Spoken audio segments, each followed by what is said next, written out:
Avengers Endgame is the culmination of the entire Marvel Cinematic Universe. Here's an explanation of the end credits.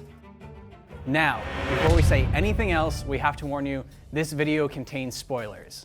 All previous 21 MCU films had a post-credit scene teasing what was coming next in the series.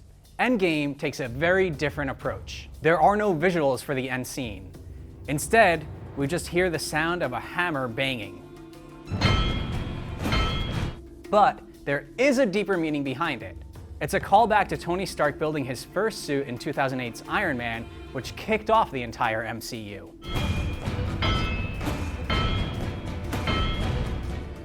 One of the main plot points of Endgame is time travel. While Scott Lang is the one who approaches the Avengers about the possibility of it, it's Tony Stark who solves the problem. And the solution involves a Mobius strip. A Mobius strip is a very special type of mathematical structure. Unlike a sphere or a cube, it only has one side. You can see how this works just by making one yourself. Take a long strip of paper, twist it once, and join the ends of it together. Now, if you take your pen and draw over it, you can mark the entire surface of the paper without removing your pen. So, what does this have to do with time travel? Well, in the film, the heroes are faced with a common dilemma. Why can't they just go back in time and kill Thanos as a baby?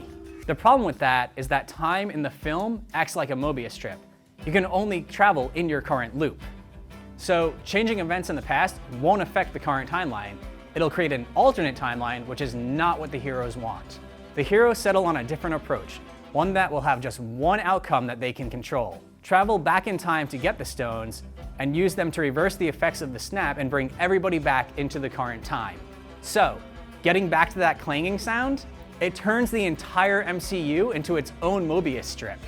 These first 22 films are now called the Infinity Saga, which makes sense since a Mobius strip resembles the symbol for infinity.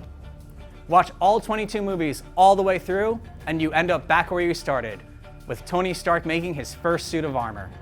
Now, this isn't the very first scene that happens in the first Iron Man movie, but that first Stark suit is the kickoff for everything that comes after. So, if the events of Endgame have left you sad over the loss of some fallen heroes, just know they're not really dead. They're in the infinite loop of time. Ha ha, very funny. And since time travel now exists in the MCU, the possibility exists that some of them could return. This is the nerdiest thing I've ever done.